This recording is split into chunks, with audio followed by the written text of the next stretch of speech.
नमस्कार मित्रांनो. आजच्या मानसिक आरोग्याच्या सत्रामध्ये आपले सर्वांचं स्वागत आहे. आजचा विषय आहे मानसिक आरोग्य आणि कलंक भेदभाव. बरोबर. कलंक आणि भेदभाव हे दोन शब्द जरी वेगवेगळे असले तर याच्यामुळे आपल्या मानवी जीवनावरती झालेला जो मानसिक आरोग्याच्या आजाराविषयी जो परिणाम आहे, कलंक आहे, तो दूर कसा होईल याच्यासाठी हा आजचा व्हिडिओ आहे. मानसिक आजार आणि कलंक नेमकं म्हणायचं कसं, तर विशिष्ट गुणधर्मामुळे जसे की रंग, जात,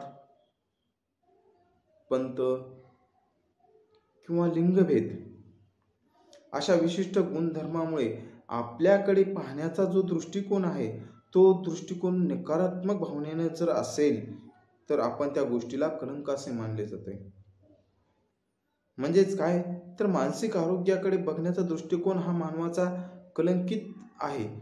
कसा की आपल्याला मानसिक ताणतणाव झाला आहे हे पहिलं स्वीकार करणे गरजेचं आहे.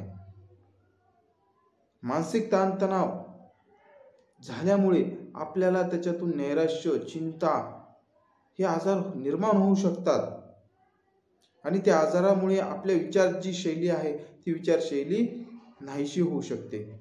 आपण जे आपलं वर्तन आहे ते वर्तन गैरवर्तन करण्याच्या मार्गावर ज्यावेळेस आपली वाटचाल होईल, अशा होण्याच्या आजाराला मानसिक आजार असे म्हणतात.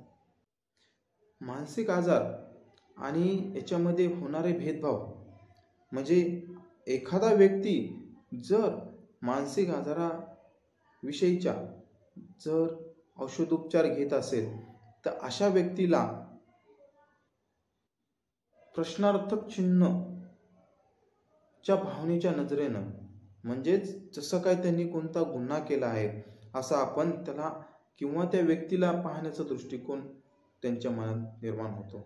जसं की हा आजारामुळे इतरांना कोणतं नुकसान होणार आहे, जसे की HIV एड्स सारख्या आजारामुळे जसे लोक भयभीत झाले होते त्या काळी, म्हणजे 10 वर्षापूर्वीची गोष्ट जी आहे, 10 वर्षापूर्वी HIV एड्स सारख्या आजारांना लोक खूप मोठ्या प्रमाणात कलंकित मानत होते.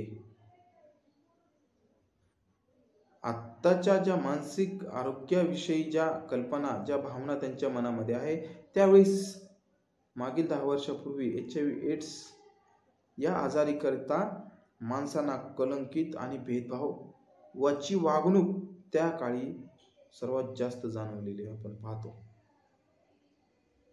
व त्यानंतर माणसाकडे जो पाहण्याचा दृष्टिकोन होता तो फार प्रमाणात, मोठ्या प्रमाणात बदल झालेला आहे.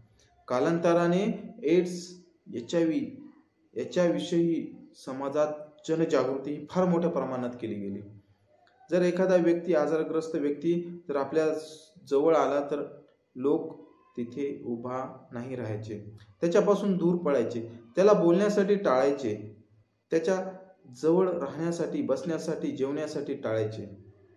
मग असा त्यांच्यासोबत जो होणारा भेदभाव आहे हा भेदभाव त्यांच्या मनावर रुजतो व त्यांना मानसिक तणावाला खूप सामोरे जावं लागते.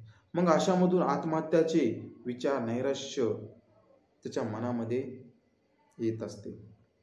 यामुळे त्याचा कौटुंबिक, सामाजिक जो समतोल असतो तो समतोल ढासळून जातो व स्वतःच्या मनात एक नैराश्याची भावना घेऊन आपल्याला जगू नये अशी आशा व्यक्त करत असतो. तसंच मानसिक आजाराबद्दल आपल्याला जनजागृती व माहिती असणे फार गरजेचं आहे. म्हणजेच कलंक आणि भेदभाव नष्ट करण्यासाठी आपण एक पाऊल पुढे येणं फार गरजेचं आहे.